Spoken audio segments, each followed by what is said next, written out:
Muy bien, queridos hermanos, vamos llegando al final de nuestro estudio sobre la providencia de Dios. No es hoy el último día, todavía el próximo domingo procuraré hacer una especie de resumen o de remate final de este tema, pero en fin, yo creo que todo este tiempo que hemos pasado hablando de la providencia puede ser útil y aunque pueden haber muchas preguntas por parte vuestra y de los amigos y hermanos y hermanas que nos están escuchando, pues, en fin, esas preguntas a lo mejor no se han contestado porque no las conozco, pero, en fin, cualquier oportunidad que haya, sea por email o por alguna fórmula, pueden hacer esas preguntas y también yo procuraré contestarlas, y a los hermanos a los que veré pronto en Tenerife, pues estoy a su disposición también para continuar hablando de este tema, porque indudablemente la cuestión de la providencia no es una cuestión baldía y no es un tema secundario y no es algo sobre lo que deberíamos ningún cristiano discutir mucho, porque debemos de reconocer que la enseñanza de la Escritura es clara y que efectivamente es Dios quien en su poder supremo gobierna y dirige todas las cosas, desde las mayores a las menores. Fijaos que aquí en la Confesión de Fe de Westminster, y os recomiendo que volváis a repasar ese capítulo quinto de la Confesión, pero en el artículo 4 dice: el poder supremo, la sabiduría inescrutable y la bondad infinita de Dios, o sea, la providencia, es lo que quiere decir, se manifiesta en su providencia de tal manera que ésta se extiende aún hasta la primera caída y a todos los otros pecados de los ángeles y de los hombres. Y esto no por un mero permiso, sino por haberlos unido con un lazo muy sabio y poderoso, ordenándolos y gobernándolos en una administración múltiple para sus propios fines santos, pero de tal modo que lo pecaminoso procede solo de la criatura y no de Dios, quien siendo justísimo y santísimo no es ni puede ser el autor o aprobador del pecado. Esta es una de las cuestiones que muchas veces surge al hablar de la providencia de Dios, de ese gobierno que hemos dicho todopoderoso de Dios, de esos planes perfectos, eternos de Dios para el gobierno de este universo, y que tropiezan a primera vista siempre con algunas objeciones, como puede ser la cuestión del pecado, del origen del pecado y de si en alguna manera Dios se ha vuelto o está involucrado en ese origen como autor del mismo. Esta es la cuestión en la que incluso no solamente como autor o aprobador, es decir, que le dé su aprobado. Eso es incompatible con el carácter de Dios y los atributos de Dios. En Él no hay pecado, ni sombra de pecado, y hemos explicado a veces, ya bastantes veces, cómo el origen del pecado, aun siendo como es algo dentro de los planes establecidos por Dios desde el origen del mundo, el origen del universo, el origen de la creación toda, pues sin embargo jamás el pecado ha contaminado ni puede contaminar ni la voluntad de Dios ni las acciones o las obras de Dios. De manera que en la providencia de Dios hemos de contar con la presencia del pecado. Hemos de contar con que éste existe y que es de una manera evidente, clara y muy certera, es, digamos, administrado, controlado por Dios mismo. De manera que aunque las obras que nosotros hacemos dentro del bien son obras en las que no tenemos mérito alguno, porque Dios es el que obra en nosotros el querer y el poder. Por lo tanto, nos desviste completamente de cualquier mérito. Es la gracia de Dios que nos mueve a hacer el bien. No surge de nuestro corazón espontáneamente, sino que el Espíritu de Dios dirige, mueve, estimula a los creyentes para hacer el bien.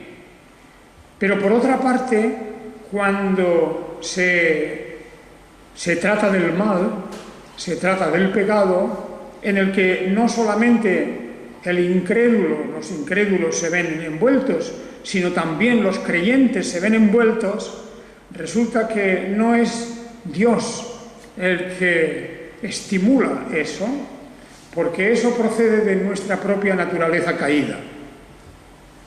Vamos a tener claro el origen de todas las cosas, lo que significó la caída en el pecado de Adán y Eva y lo que es la transmisión del pecado, y cómo de este pecado somos nosotros los responsables. Nosotros somos los que hemos de responder ante Dios. Dios no tiene que responder ante nadie, porque Dios puso unas reglas, un plan claramente manifestado, revelado delante de la primera pareja, delante de Adán y de Eva, y ese plan que Dios establece y que Dios les revela, les manifiesta, que comprendía, por supuesto, un mandamiento, comprendía una retribución para el bien y comprendía una retribución para el mal. En todo eso Dios no se ha visto contaminado por la desobediencia de Adán y de Eva. Y la palabra que todos recordamos es el día que pecares, ese día morirás. El día que desobedecieres, la desobediencia. De manera que toda esta cuestión de la providencia nos lleva enseguida a cuestiones relacionadas con el pecado o con cuestiones que se refieren a la fidelidad, porque no solo hablamos del pecado, hay dos actitudes diferentes delante de los mandamientos de Dios, de la revelación que tenemos en la palabra. Hay dos posibles actitudes, una es nuestra obediencia, otra es la rebeldía o la desobediencia. Y a la hora de la verdad, el juicio de Dios se va a reducir a eso. No vamos a entrar delante del tribunal de Dios en discusión con Él, ¿por qué hiciste eso así?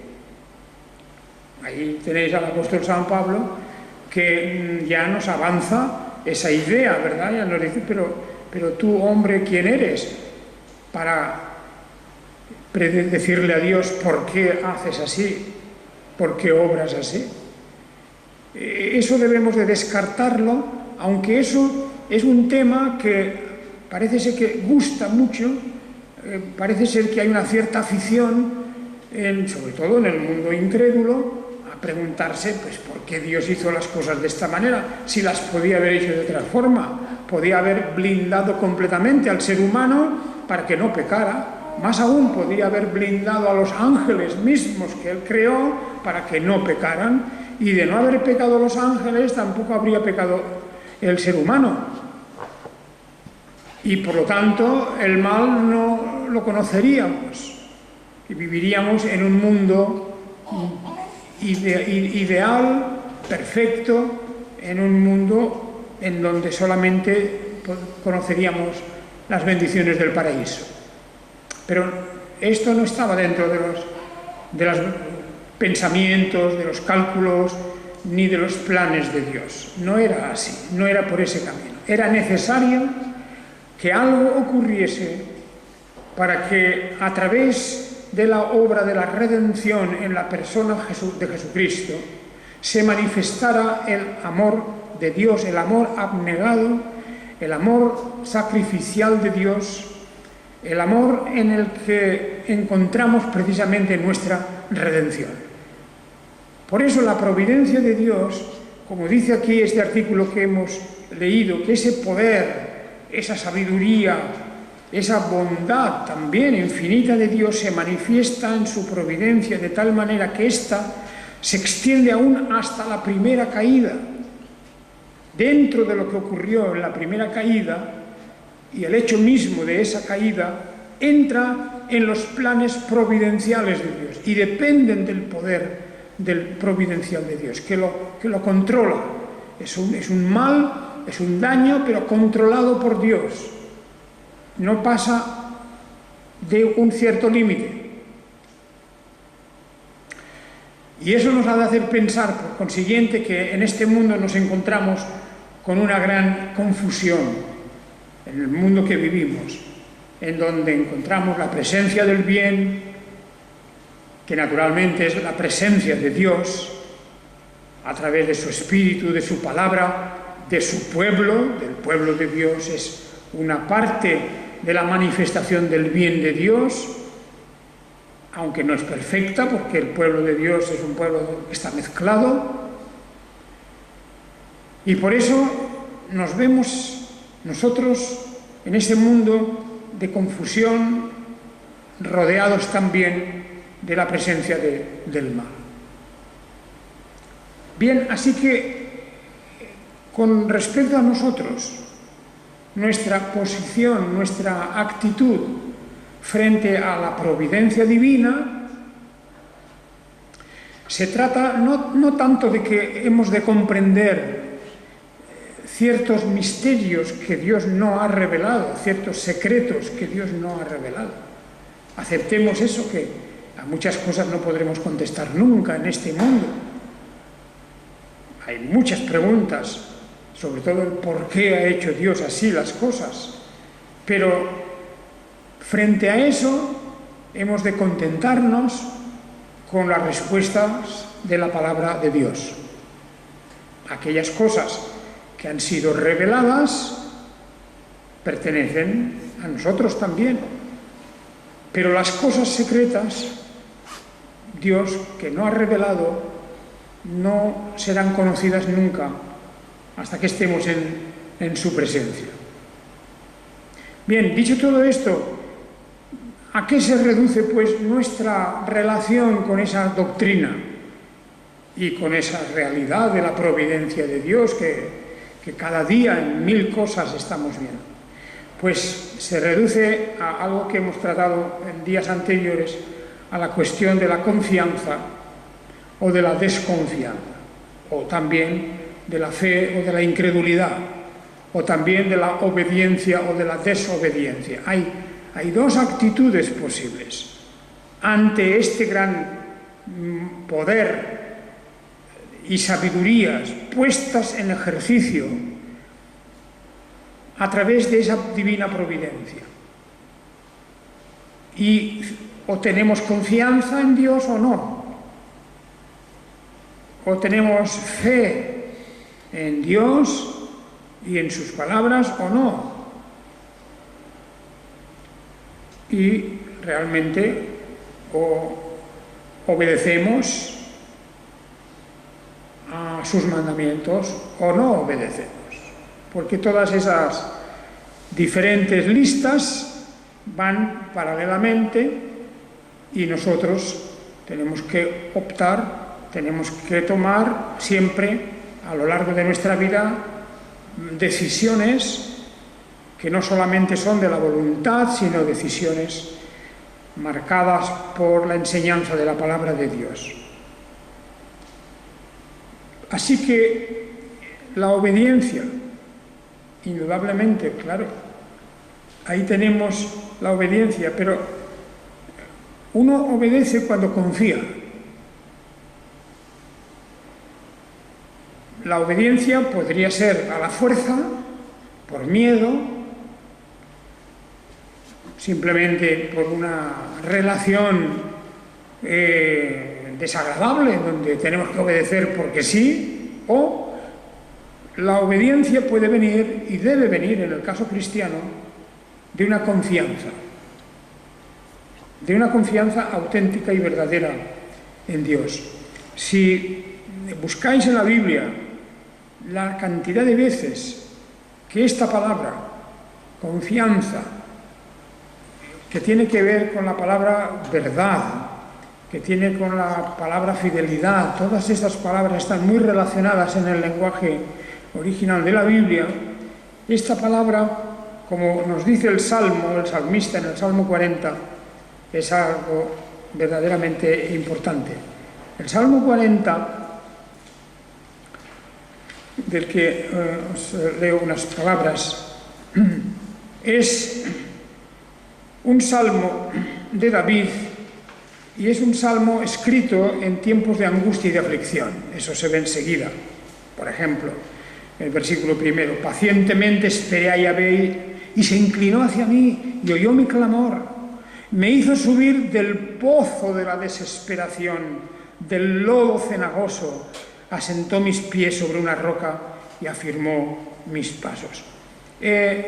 Esto que dice aquí, tendríamos que incluso tomarlo literalmente, no solamente como una figura, como una metáfora, no como alguna figura literaria, esto de que me hizo subir del pozo de la desesperación, del lodo cenagoso. No, porque en sus huidas, en su terrible experiencia de tener que andar por las montañas huyendo de Saúl durante bastante tiempo, acompañado de un pequeño grupo de hombres, se vio muchas veces atrapado, se vio en torrentes, se vio en lugares peligrosos, se vio por los montes en cuevas, escondiéndose, pasando hambre, frío, calor, todo.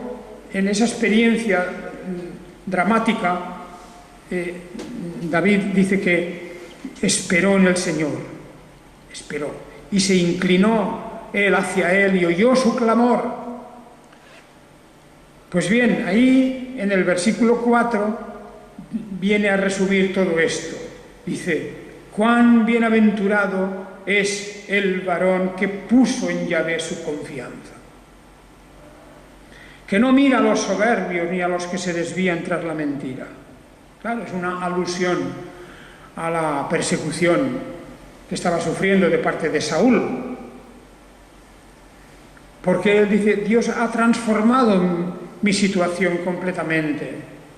Yo andaba perdido, como dice aquí, en la desesperación, en medio del lodo cenagoso en alguna ocasión, pero Dios me puso los pies sobre la roca, afirmó mis pasos, y luego dice en el versículo 3: y puso luego en mi boca un cántico nuevo, alabanza a nuestro Dios. Es una experiencia real, es una experiencia física, material, de alguien que está perdido, que tiene encima de sí una amenaza de su vida, de todo lo que él es, de todo lo que él esperaba en la vida, y que de repente, pues de ese clamor que surge de sus labios hacia lo alto, ve que hay una respuesta. Hay una respuesta. Y por eso dice que bienaventurado es aquel que puso en Yahvé su confianza. De esto tratamos cuando hablamos de la providencia, que no es una doctrina árida, ni es una cuestión de juegos de palabras o de pensamientos enredados sobre el por qué y el para qué y cómo es posible que se resuelvan ciertas contradicciones aparentes en relación con el carácter de Dios y su relación con el pecado de los hombres, etc.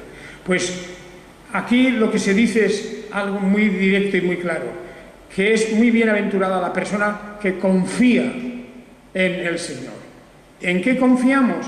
Pues confiamos en sus promesas, en su palabra, confiamos en lo que Él ha revelado de sí mismo, en su carácter, que no es voluble ni cambiante, no es un carácter que se deja arrastrar de un lado para otro por las opiniones de las gentes, sino que hay una firmeza en sus decretos, hay una firmeza en sus planes. Y por eso, una vez que hemos empezado a gustar y conocer lo que es realmente la obra de Dios, pues no puede haber una felicidad mayor que la persona que confía en Él. Porque la confianza en Dios resuelve indudablemente una gran incógnita en nuestra vida, que es el futuro. Estamos mucho más preocupados por el futuro que por el pasado, ¿verdad que sí? El pasado se va borrando, se va alejando de nosotros, incluso nuestras peores equivocaciones, errores o pecados del pasado se van borrando con el tiempo. No nos preocupa tanto el pasado, pero el futuro sí. Estamos siempre proyectando nuestro pensamiento hacia adelante, el futuro, que nos reserva ese futuro en todas las áreas, en el área de la salud, en el área del dinero, en el área de las relaciones, etcétera, en todas estas cuestiones que ciertamente son muy importantes, ¿verdad? Y por eso, pues, el futuro es algo que nos mantiene siempre en vilo. Es precisamente ahí donde la confianza en Dios y en la providencia de Dios ha de tener su principal fruto.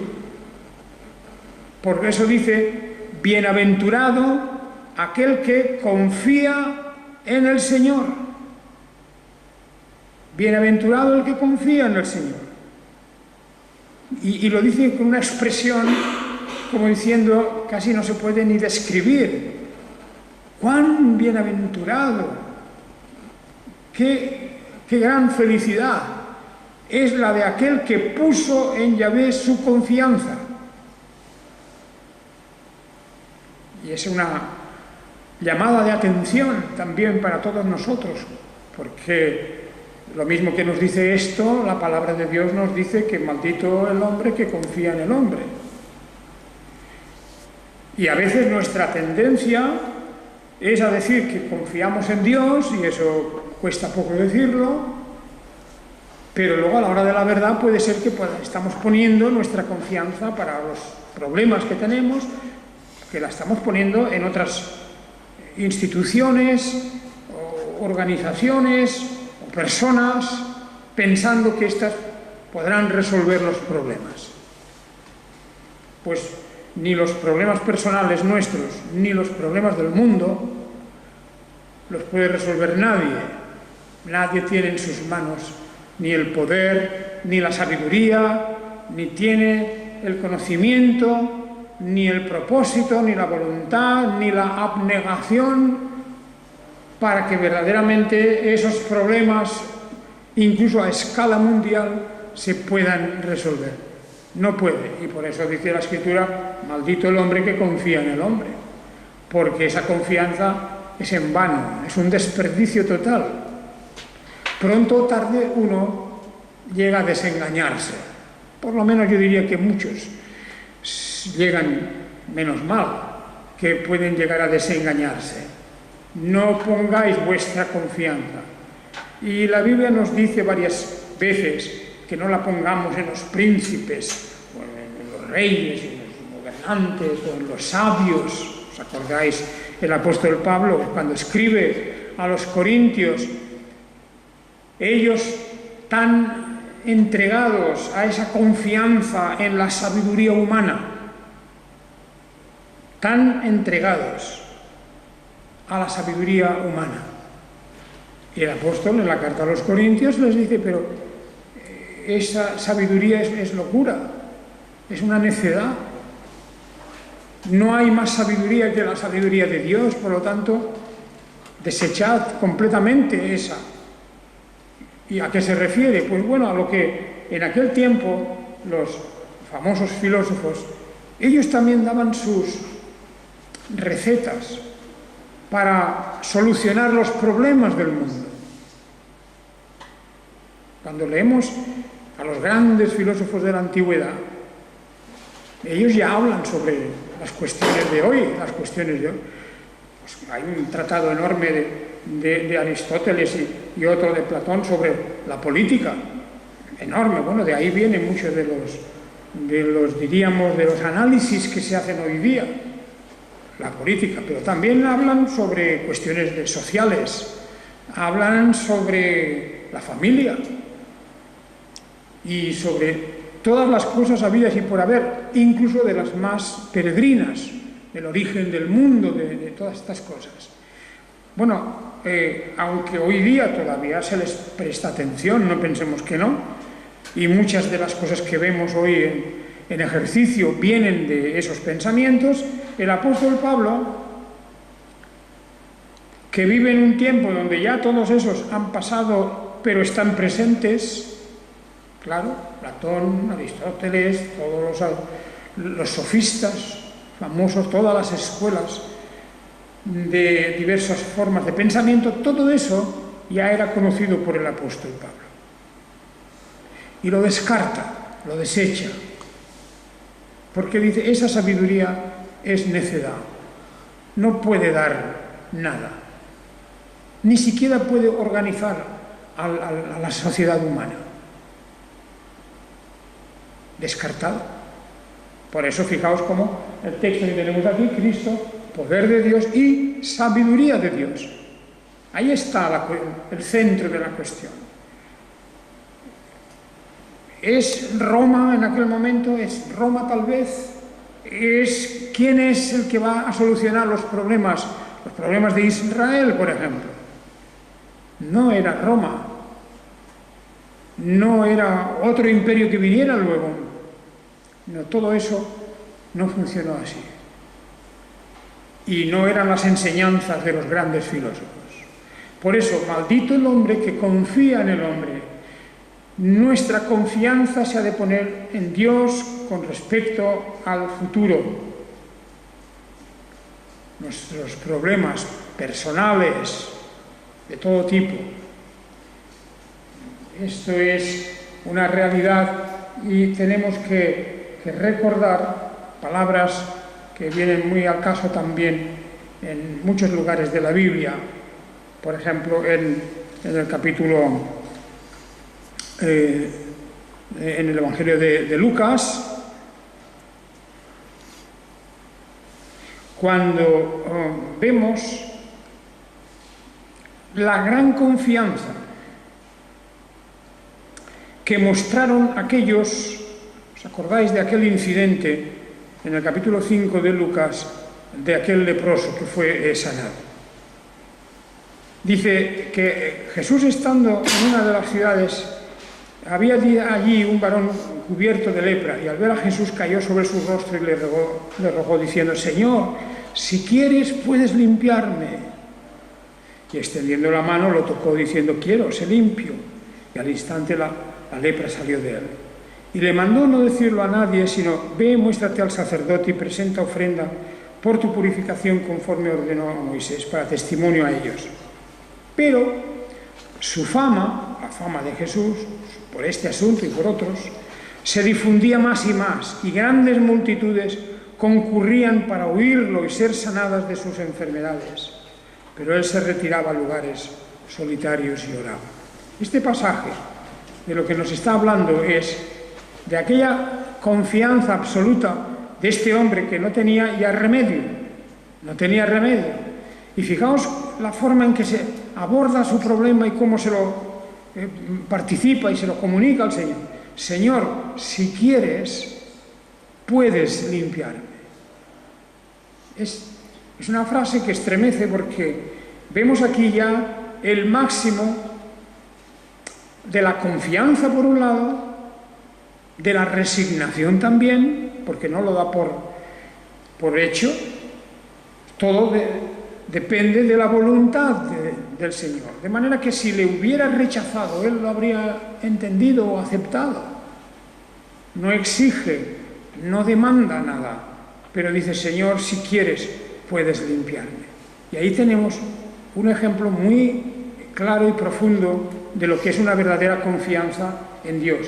Como también cuando leemos el pasaje que hemos leído antes en la lectura del Evangelio de Lucas, también del capítulo siguiente, del capítulo 6, cuando efectivamente vemos ahí desde el versículo 40 en adelante, toda esa historia de cómo, perdón, no es en Lucas 8 quería decir, en Lucas 8, de la mujer enferma que agarró por el manto de Jesús para ser sanada.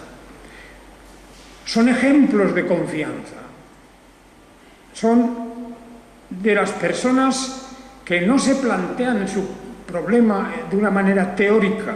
Es decir, ¿por qué me ha pasado a mí esto? ¿Qué culpa tengo yo de esto? En este mundo ocurren estas cosas.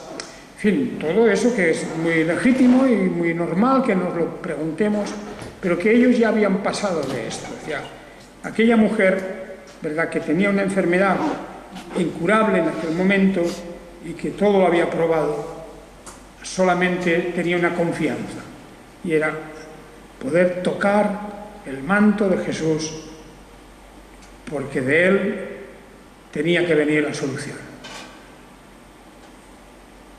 Bien, ahí tenemos un área, pues, para la confianza. En unos minutos más, otro problema, otra cuestión, porque la providencia de Dios nos ayuda a enfrentarnos a los problemas. Nos ayuda a reconocer que está fuera de nuestras manos el poder para solucionarlos, y recurrimos a Dios pacientemente, confiadamente. Y digo que hay otra área importante, que son los problemas en la Iglesia de Jesucristo, internos de la Iglesia y también externos, porque la Iglesia ha sido perseguida, pero al mismo tiempo la Iglesia es culpable también. La Iglesia en general, no hablo de denominaciones, no hablo ni siquiera de grupos, de grandes grupos, sea los católicos, los protestantes y los ortodoxos, no, porque todo eso, por cierto, forma parte de la Iglesia de Jesucristo.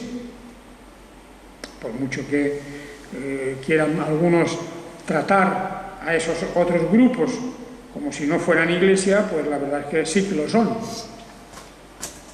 Lo son porque no son musulmanes, ni budistas, ni nada, como hemos dicho ya tantas veces. La Iglesia en su conjunto, todo aquel que invoca el nombre del Señor, el Señor Jesucristo como Señor, y eso está en todos esos grupos grandes del cristianismo. Pero la Iglesia cristiana, en todos sus grupos, está carcomida y está horadada por muchos gusanos. No es una fruta perfectamente sana.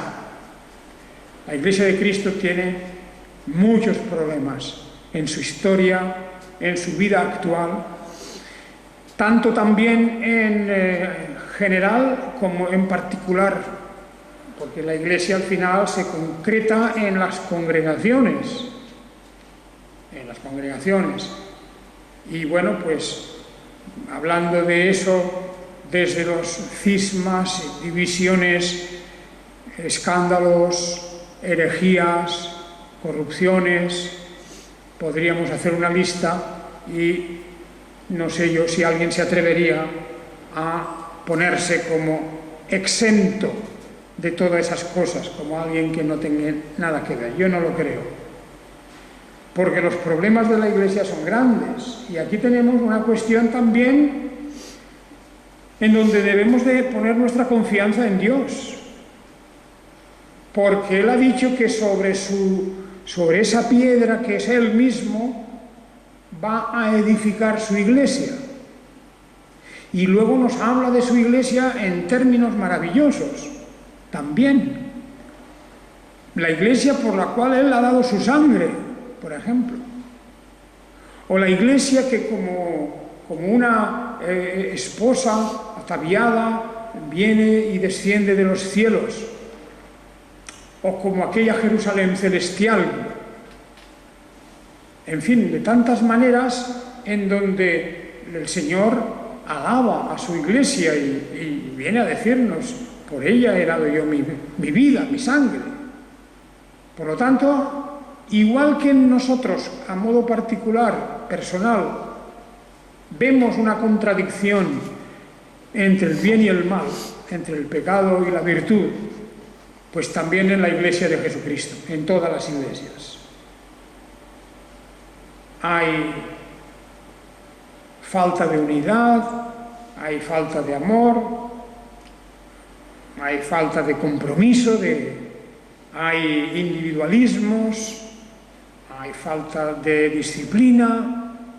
Todas esas cosas podríamos mencionarlas y no nos equivocaríamos nunca, porque están en todas las iglesias locales y las iglesias a nivel de grupos grandes. Y luego también los falsos profetas. En las iglesias hay falsos profetas. Ya en Israel hubo falsos profetas. Nos acordamos de Balaam, pero nos acordamos también de aquellos profetas que en los tiempos de Josafat, en los tiempos de Acab, profetizaban erróneamente cuál tenía que ser la decisión que los reyes iban a tomar en sus batallas, en sus guerras, etc. Falsos profetas, como los que Elías también mató, como los que hemos leído en el libro de Deuteronomio, que por haber hecho equivocar al pueblo de Dios, por haber dicho cosas que no son verdad y que no tienen nada que ver con la voluntad de Dios, igualmente debían de ser ajusticiados. Ahí está escrito. De manera que no es poca cosa, porque si el Señor Jesucristo ha hecho tal sacrificio, que ha dado su vida por su iglesia, no puede consentir ni tolerar que en su iglesia pues prolifere eso. Falsos profetas, falsos hermanos también. Es una expresión que se utiliza en las cartas del apóstol Pablo. Herejías y tantas cosas más. Bueno, ese panorama, que a veces no es muy agradable, sin embargo, está dentro de los planes de la providencia de Dios también. Los grandes cismas históricos en la Iglesia, aquel primer cisma de Oriente, luego el cisma en Occidente, luego la Reforma protestante en el siglo XVI, todo eso ha conmocionado a la Iglesia, la ha dividido, ha traído diferentes corrientes de pensamientos, confusión, luchas entre unos grupos y otros, luchas violentas, guerras. La famosa guerra de los 30 años en Europa, las guerras de religión, unos contra otros, y persecuciones de toda clase. Todos han perseguido a todos. Nadie está limpio. Intolerancias. Muy bien, pues hermanos, terminamos diciendo que delante de un panorama que a veces no parece muy limpio, ¿qué podemos hacer? Pues lo que estamos diciendo desde el principio. Hemos de confiar en Dios. Nosotros no tenemos la solución a esos problemas, pero como Dios tiene una programación perfecta, un orden establecido perfecto, unos decretos inamovibles, un origen y un fin seguros, pues debemos mantener nuestra confianza no solo en cuestiones de la Iglesia de Dios, sino en las cuestiones de la sociedad humana, en cuestiones personales, individuales nuestras, de todo tipo, porque el que confía en Dios es bienaventurado. Esto es lo que leíamos hace un momento en esos salmos. Esos salmos que os vuelvo a releer para que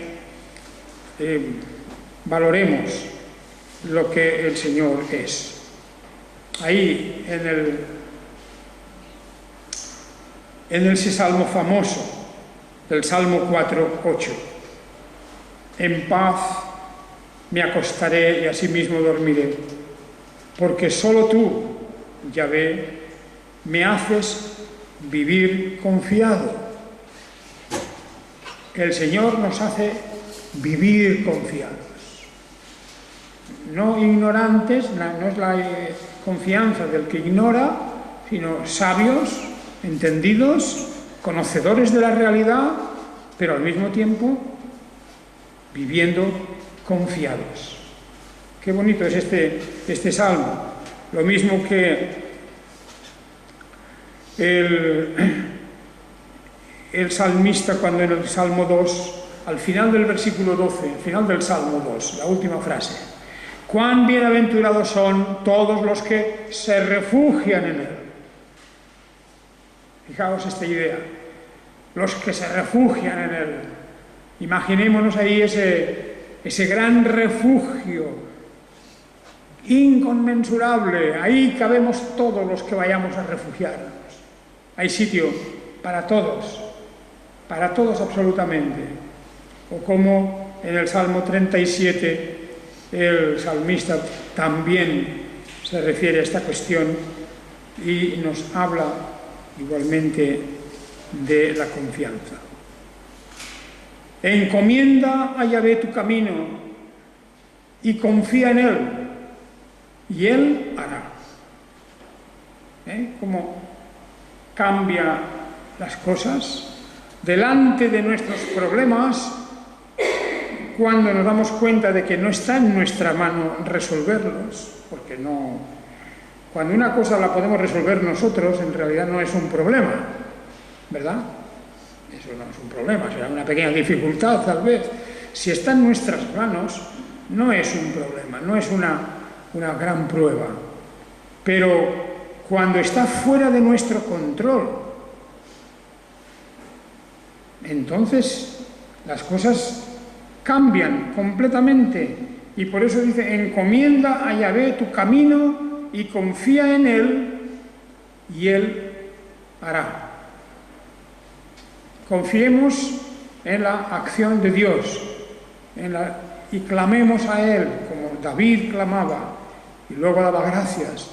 Y en definitiva vivía su vida siempre apoyado en esa misma idea, viendo cómo día a día se desarrollaba delante de él, cómo se iba abriendo el camino.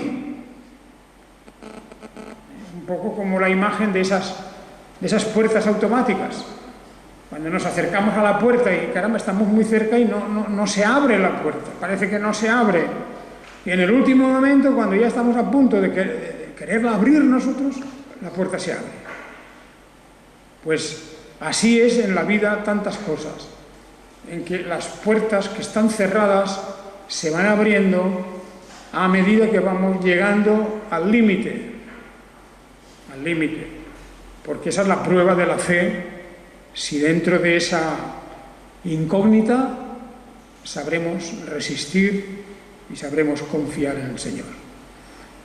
Que Dios os bendiga a todos. Amén.